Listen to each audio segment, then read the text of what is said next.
Hey everyone, this is Adam Elenbaas from Nightlight Astrology. Today we're going to take a look at this new moon in the sign of Leo opposite Pluto in Aquarius by doing horoscopes for all 12 whole signs. I also have some tarot card pulls and some sacred images that we're going to use to help us deepen into these horoscopes. I hope that you will enjoy this. I also have to let you know that this episode is one of a number that got accidentally deleted a couple of weeks ago. I make sometimes content I make about a week in advance, and then sometimes further out in advance, depending on things like travel schedules and so forth. So unfortunately, this is a redo. And because it's a redo, I am under a super time constraint to get this reproduced after losing the entire episode because the microphone got messed up after the power went out in our house one night. So if you guys watch my channel, you've already heard this backstory a couple weeks ago. Well, this was one of the episodes that I had to redo under a time crunch. So I apologize because these are going to be a little briefer than I would have liked, but I hope that you'll get the gist of it, and still, I think that they will still convey very powerfully. So anyway, on that note, before we get into it, remember to like and subscribe. Share your comments and reflections. It'd be really good to hear from you and just hear how these land. You can find transcripts of any of these daily talks on my website, which is nightlightastrology.com. I'm not going to do any promotions today because I want to give myself as much time as I can. Like I said, I have a bit of a time constraint trying to reproduce some of these, so we'll just get right into it. We've been looking already at this new moon in the sign of Leo, which I think is, a really exciting new moon because of its opposition to Pluto. So if you want, you could go back to yesterday's episode where we break down the opposition between the sun and Pluto and give you 5 things to watch for. Kind of a more of an archetypal forecast. Today, more horoscopic. But you can see here today, Thursday, July 24th, that new moon forming in an opposition to Pluto. The opposition will perfect into tomorrow, the 25th. But more or less, it's today that we get the seeding point of this new cycle. So what I am going to do is we're going to take, first of all, I'm going to eliminate every single thing on the screen from our perspective, except for the sun, the moon, and Pluto. Here we go. And then what I'm going to do is I'm going to turn the wheel until we get to Aries. And now we're going to take this through all 12 whole signs. You could listen to this for your sun sign. You could listen to it for your rising sign. Either way. And what I want to say about this is that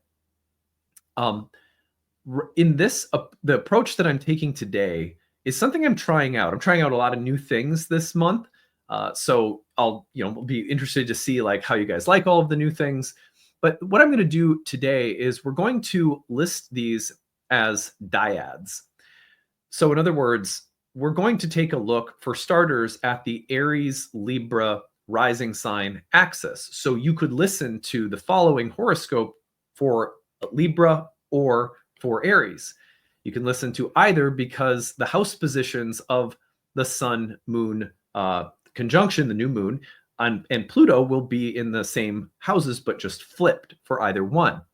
In the way that we're going to look at these horoscopes today, we're going to be thinking of them as a dyad philosophically, and therefore you can really listen to these horoscopes for either sign. And then I'm going to have some sacred images and tarot card pulls that can go for either sign as well. So I hope that you will enjoy this. Let's get into it. So for the Aries Libra, we are looking at the positioning of the new moon and Pluto across the 5th and 11th houses. You're either going to, if you're an Aries rising, you'll have the new moon in the 5th, Pluto in the 11th. Libra rising will have the new moon in the 11th and Pluto in the 5th. Either way, we're talking about 2 houses that were defined in Indian astrology according to a philosophical dichotomy between Kama and Dharma. In the 11th house, the Kama, a word that it loosely translates into things like desire, happiness, and fulfillment of our ambitions or desires that are thought to bring a sense of satisfaction or happiness, so in our emotional embodied lives.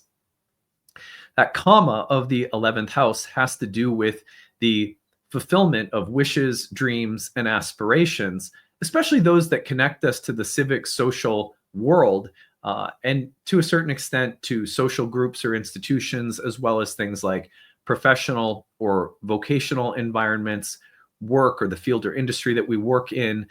So in the 11th house, we're really talking about our wishes, dreams, aspirations, hopes, that the things that we believe will bring us happiness and that are connected to the greater social environment of life, the civic social arena, and the happiness we pursue out there. Now, Dharma in the 5th house, on the other hand, has to do with that sense of living from a place of creative authenticity. If and when I express my natural intelligence, my natural gifts, my inherent creative abilities, there will be a kind of joy or happiness that comes, but it comes from being in touch with my essence, with my creative essence. And there's a joy that comes from that nothing else can provide. That's the unique piece of Dharma. When these two houses are opposed to one another, we're therefore thinking about the ways in which we pursue pleasure within social and maybe even professional contexts in the world, in a social environment. And we're opposing it with that force of creative authenticity that sometimes will be at odds with the pursuit of that social and vocational level of ambition or desire. So ideally, we find happiness that is not completely alien to our creative sense of authenticity and happiness. But they're two different kinds of happiness. In Hellenistic astrology, the 11th house is called the joy of Jupiter, the 5th house called the joy of Venus. They're both benefic houses in ancient astrology, but they have different versions of what happiness is and where it comes from. So what I did for each of these horoscopes is I sat down and I just meditated with this. I sat and thought about these houses along these lines for Aries and Libra in this case, until an image just popped into my head that seemed relevant. And then I wrote it down. And that's what I'm going to give you for each of these horoscopes. So for Aries Libra, the image that came up while I was just sitting and meditating on this archetypal, dichotomy between the 5th and the 11th houses was I saw a person watching fireworks in a foreign country. I have no idea what country it was. It was just a person that was observing celebratory, like national fireworks. Maybe this is close to the 4th of July when I made this. But it wasn't their own country. And so there was this sense of observing something joyful and celebratory, something that connects a group of people, like, I think of the parades on the 4th of July or whatever here in the United States, but it not being your home country. These are not necessarily my people. And there was this almost like the person was watching them thoughtfully, being like, where is my celebration? Where are my fireworks? Where is my creative essence? Where is my home? Where do I belong? And what is the creative outpouring of who I am that also somehow finds social coherence and happiness? It was just like I could get all of that by this image that popped up of a person kind of enjoying the fireworks, but feeling like they weren't, like, this isn't quite my home. This isn't quite I appreciate this, but where do I belong? Where is my happiness? Where is my social connection? And what is my inner creative essence? So it was an interesting image. The card that I pulled subsequently, I pulled a card after each of these images came to me and I wrote them down. The card that I pulled was the Knight of Wands. Now, what I love about this card is I really see a person who's passionate and who's mission driven and who's wondering, like, where do I go? What is the project? What's the passion? What's the pursuit? What's the interest? What's the quest or the mission? And that is exactly what I saw in this person who felt like maybe they were at a distance. Maybe they're watching someone else's passion, or maybe they're in an environment where there's a passionate, artful display, but it's not their own. I think the Knight of Wands is, in this context, the way that I saw it anyway, was here's this card that's speaking to the need to define or find the right person or people that share passions, or to find the mission and the horse to get on to pursue a passion. So this is how I'm creatively looking at the Aries Libra horoscope. So I hope that kind of this approach sort of makes sense. Let's get into the next ones. So next in our list is Taurus Scorpio. Now let me show you the Taurus Scorpio chart, and talk a little bit about the philosophical juxtaposition. We've got the new moon in the 4th or the 10th and Pluto in the 10th or the 4th. This is the dichotomy between moksha and artha. Now, in Indian astrology, moksha is the pursuit of liberation, as in liberation from the wheel of reincarnation, enlightenment, liberation from anything that feels enslaving or entrapping, but also the liberation of stuck moods or emotions even. And then artha, which is the work in the world that leads to material security, and then moving on up the line to things like comfort, pleasure, attainment, wealth, and sort of the pleasure that comes from assets, resources, and attainment materially. But it begins with security for artha. So I think it's really fascinating that for the Taurus Scorpio axis, we get the 10th and 4th dichotomy between these two things amplified.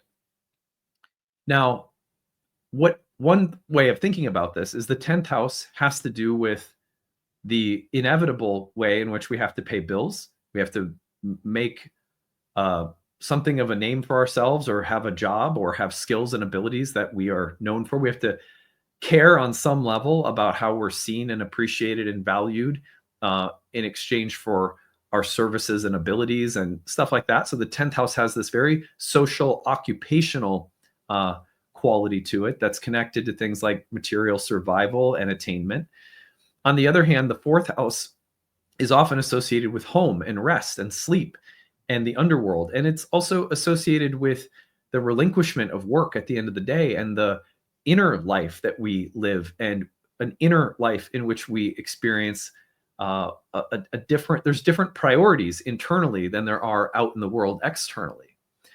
So what was so interesting to me was the image that came up when I was meditating on this was a person hearing the doorbell ring. Like, it was like the image that I got was like the doorbell rings, and there's this person who looks, kind of looking in the direction of the door and pausing and thinking about what they're going to do next. Maybe this person is thinking, I'm not going to answer the door, because they know who it is. Or maybe it doesn't even matter who it is. They're just not going to answer the door. Or maybe the person was pausing to think about exactly what they will do, or what they will say, or how they will interact with this person at the door, or whatever's at the door, rehearsing, preparing, saying, okay, what am I going to do? How am I going to do it? Or maybe even rehearsing different ideas about what they'll do depending on who it might be.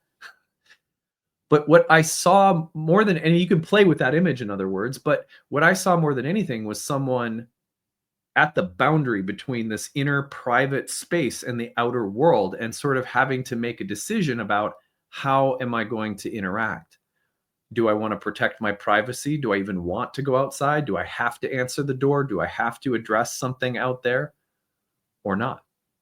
So I thought it was a very powerful image of contemplating at the threshold of the exterior world and the interior world, with someone at the door and someone pausing to kind of think about what they're going to do.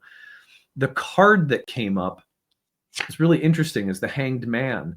And the Hanged Man in tarot is often about, contemplation and non-action. Maybe this is a cue to really take seriously the inner world, and how necessary it is to show your cards, or to, I think that Hanged Man might invite interiority and privacy. On the other hand, the Hanged Man may have us feeling stuck or caught between opposites.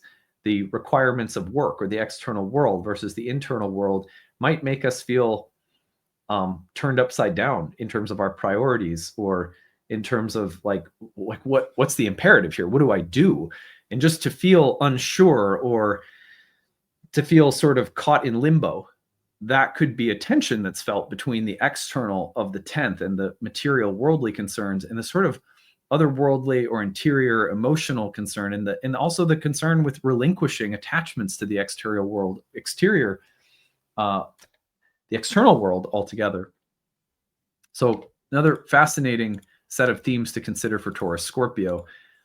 Let's go on now to Gemini Sagittarius. For Gemini Sagittarius, we're putting these third house new moon or ninth house new moon and ninth house Pluto or third house Pluto in the opposition. Third is a house of Kama, ninth is a house of Dharma. So we get those Kama Dharma oppositions all across the wheel. In the third house, the Kama has to do with the desires we have that lead us to exert our energy, our will, our thoughts, our expression, our communication, and to learn things or exert effort in the name of achieving our desires. This is the way that Indian astrologers talk about the third house. I find it very fascinating. So if the third house is associated with, say, learning, then it's learning rooted in the passion of wanting to develop things or cultivate things that require, a lot of practice and a lot of effort. But the effort and the practice come from a kind of passionate desire to be something, to develop something, to have a skill. So the desires, the drives, the impulses to develop, cultivate things on the level of the mind or skill, very common in the third through Kama. And in the ninth, Dharma has to do with the study of things of transcendent value. So if we think about Dharma in terms of self, we're thinking about those things without which you are not you. If we think about Dharma in the ninth house, we're thinking about those qualities of God or reality or the cosmos itself, without which it wouldn't be reality. It wouldn't be the cosmos. So the ninth is the study of higher Dharma, of the higher nature of reality itself. That kind of learning is rooted in universal truth taught by sages, religions, astrology, everything like that. The third isn't like, it's not like there can't be some overlap between the two, but so much of the third house learning and mental or intellectual side of things is driven by desire, is driven by what do I want and how do I learn and develop and cultivate through practice things that I desire. And that kind of learning is different. It's very kind of competitive in the third house, even as Indian astrologers talk about it that way. So a fascinating image that came to my mind while meditating on this juxtaposition between the third and the ninth that Geminis and Sagittarius will get was I saw this image of someone, maybe they were in a stadium. I don't know where they were, but they were maybe a high school. They were looking at a trophy case and they were contemplating it, like they were staring at it, just like lost in thought. Are they thinking about all of the work and effort it takes to achieve something transcendent, the trophy as the transcendent goal, the Dharma? A trophy might be enlightenment, might be the cultivation of virtue, might be the cultivation of skills that contribute to the betterment of humanity. Whatever the trophy is, this person is staring there at the trophy case. Maybe they're thinking, what is a worthy pursuit? What's a worthy practice? What's worthy effort? Do I want to put in the effort? Am I looking at things that I've been cultivating or developing that are shallow? Like, are any of these trophies actually worth anything? So it seemed to be about what is worth building, developing, learning, studying through practice and effort, and what isn't. Like, what's the goal? What's the higher goal of the effort or the competitiveness or the desire? Wow, that's fascinating. Super fascinating image that came up while I was thinking about it. And then I pulled this card. This is the Eight of Pentacles. Now, the Eight of Pentacles shows someone who's hard at work, and they've already achieved quite a bit. But this card is often one that also comes up when it says the task is not yet done. There's more to go. There's more to learn. There's more to develop. And maybe even some encouragement to either keep going, to don't quit early, or to reflect upon where you're going as you continue to make progress, making sure that the end goal is still the right one. But a card of work and development and kind of like apprenticeship. I thought that was fascinating, given the emphasis on like, what am I building, and do I want any of these trophies in this case, or is there something else? Fascinating, right? So, all right, let's go back over to the screen here. We'll move along to Cancer and Capricorn. If you're a Cancer or Capricorn, we've got the second eighth house dichotomy. So we have new moon in the second or the eighth, Pluto in the eighth or the second. These houses, Arta and Moksha again. So in the second house, the Arta of the second house really has to do with what we're building, what we're developing, what we're cultivating as a set of material assets or resources. Things that are given to us that contribute to our well-being, our material security or wealth, acquisition and maybe even eventually what we have and what we've attained that gives us some measure of wealth or pleasure, or ease. And so the Arta, so connected to things like material security, comfort, ease, pleasure, attainment, wealth, all legitimate human concerns. The moksha of the 8th house has to do with the fact that anything we build or cultivate in the material world will be relinquished. So the 8th house has so much to do with bonds, with attachments, and with the inevitable dissolution of bonds and attachments, which is why the 8th house is connected not only with moksha, but with death, which is the ultimate moksha, right? In terms of our finite lifetime, the final release from the body, that's a moksha, that's a liberation. And obviously the idea in Indian astrology, the soul will transmigrate. The way that we build things and the way that we relinquish things, the way that we have things and the way that we lose things, and also the soul contracts that we have with other people and what they teach us and how they facilitate our liberation, the give and take and the exchanges karmically and how they gradually facilitate the liberation or enlightenment of the soul is also an 8th house topic. So the image that came up for me while contemplating this philosophical dyad for the Cancer Capricorn folks out there was someone looking back through an email exchange, searching for something. Were they looking for some point of contact that made them happy and they're just rereading it because it made them happy? Are they looking back to make sure that they sounded okay? Are they looking back to clarify something because there could be a conflict? Are they looking back to clarify the terms of an agreement? There was some evaluating of an exchange in an email, and there was like, I'm looking for something within that exchange to maybe to clarify it. So very interesting image that I think you could take in a lot of different directions and play with right now if you're Cancer or Capricorn. The card that came up after I got that image was the 5 of Wands. So the 5 of Wands can be read in a number of different ways. One of them is kind of like playful, combative, childlike, maybe immature, and maybe kind of like it's just like a group of boys fighting with each other over trivial, stupid things, a bunch of egos battling in childlike immaturity. Or maybe it's a kind of playful sparring, playful, creative exchanges that are, youthful and exuberant and, maybe a little wild or out of control. There's different ways of reading this card, right? But what I thought when I looked at this card in relation to that searching through the email exchange was, are we talking about a creative interplay that's fun, creative, maybe a little passionate? Or are we talking about evaluating exchanges right now in terms of drama, immaturity, and combativeness? I could see it being like those themes are at play right now. So watch for that if you are the Cancer Capricorn axis. All right, let's go on to our next axis. Here we have the Leo Aquarius axis. And with this axis, we have the new moon in the 1st or the 7th and Pluto in the 7th or the 1st.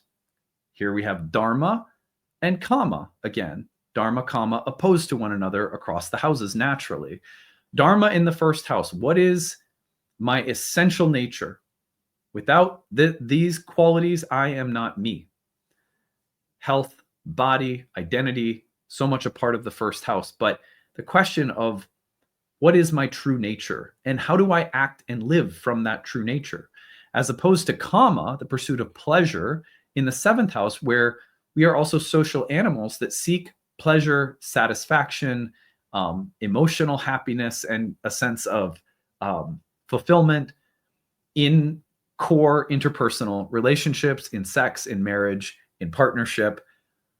And so the juxtaposition between self-fulfillment and a kind of social harmony and pleasure and intimacy is the tension between these two houses. So interesting, the image that came up for me while I was doing this one was of someone leaving a consultation room and knowing that that was their last time there. They wouldn't be back. Now, I could take that in a lot of different directions. As I thought about it, I thought, okay, what if they're leaving a doctor's office or they were working with someone and they've completed a process. Done. That was awesome. We got the job done. So it doesn't necessarily have to be a bad thing, but it could be someone leaving some kind of consultation space, a space of exchange with another soul. In other words, consultation room could be a metaphor.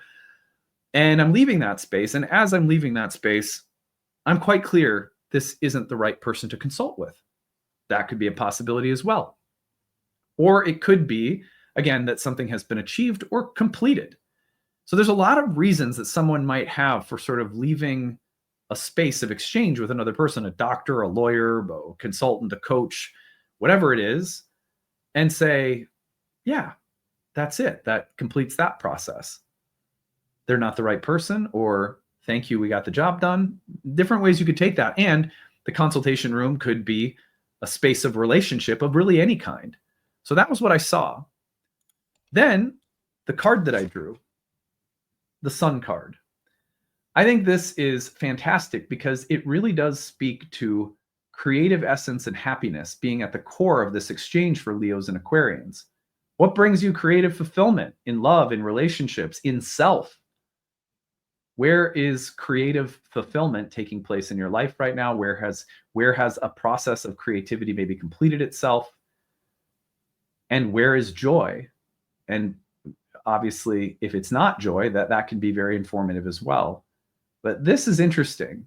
Very, a card that to me really brought it together, especially since the Leo Aquarius axis across the 1st or the 7th has a lot to do with how and where we locate both authentic inner joy and the joy and satisfaction that's connected to intimacy with others. All right, finally, we get to our last axis. We go to Virgo Pisces. Now, Virgo Pisces will take that new moon in Leo in the 12th or in the 6th, with Pluto in the 6th or in the 12th. These two houses, again, Artha and Moksha. So in the 6th house, the Artha, the work of the world, connected to things like material security, well-being, comfort, satisfaction, attainment. The 6th house is considered a more difficult house within the trigon of Artha houses because it's the house in which, in order to have material security, comfort, health, well-being, happiness, again, in the material world, we have to overcome adversity, or we have to work, sacrifice, and labor, or we have to maybe even be concerned for the welfare of other people through a sense of sacred duty and service. Whatever the case may be, the 6th house is really the kind of the difficulty of living a material life where there's competition and there's hostility and disease and things that provide roadblocks for us en route to developing material security and comfort or attainment or wealth or anything like that. And when I use the word wealth, I use it relatively. I don't mean that the goal of life is to be wealthy. I mean that part of the goal of life is to have enough that we feel a sense of well-being and security, food on the table, shelter, clothes, and the sense of having enough, right? And the 6th house is a place where that's often challenged. The moksha of the 12th house is associated with those times where we lose control of the story. There's a greater sense of surrender, loss of ego, loss of control, loss of identity, overwhelm, confusion. But also in that surrender, we often find tremendous liberation spiritually. This is a house that is associated with the dark night of the soul, but also mystical awakenings. And that moksha, that greater liberation or release, stands in a kind of oppositional tension with the tenuous, stressful, difficult, ongoing, persevering work of being in the world and surviving in the world. There's some other opposite pole where we surrender and we let go and we lose the plot entirely. Both houses suggest different kinds of struggles, material struggles, spiritual struggles.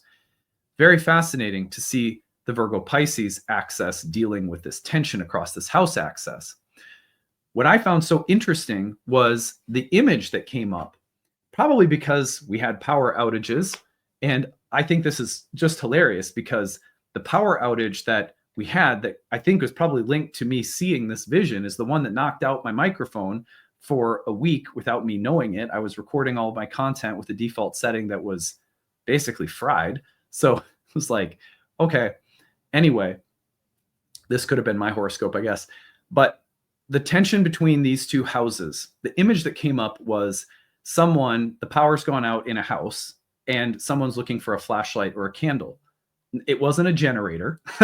They were looking for a flashlight or a candle.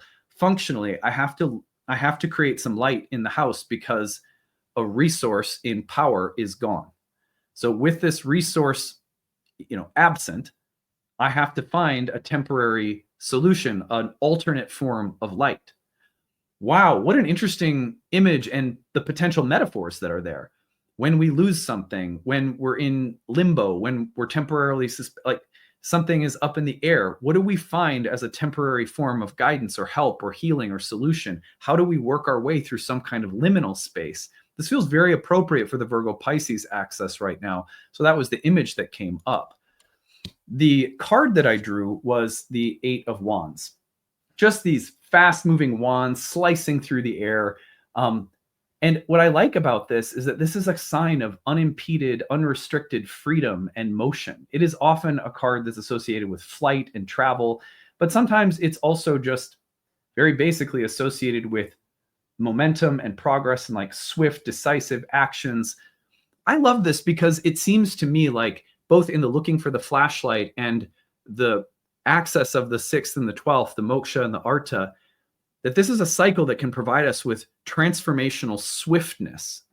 Maybe, though, we have to open ourselves, if you're a Virgo or Pisces, to something that can step in and create liberation or unstuckness or transformation and facilitate like movement and recovery or momentum through a challenging time. Like the Eight of Wands is often like cutting through difficulties, just flying with momentum. So I think that ultimately that's a very positive way of looking at what Virgo Pisces folks might be looking for in the flashlight or the candle. What can help me sort of cut through the darkness and maybe pick back up on progress or momentum, or not let something totally knock me off course. So anyway, a fun way of looking at these. The original recording was like an hour. I had to shorten it because I'm catching up on all this lost material. Thankfully, this was the only one lost from this week of content, but I think the rest of this week's content has been, pretty much normal. So this is the only one that was a little bit of a not the normal pacing that I would have liked, but there it is. I hope you enjoyed it. I hope you're having a great day. We'll see you again tomorrow. And by the way, tell me how these images resonate. I'd love to hear just how you connect to any of them. That would be really fun. All right, take it easy. Bye.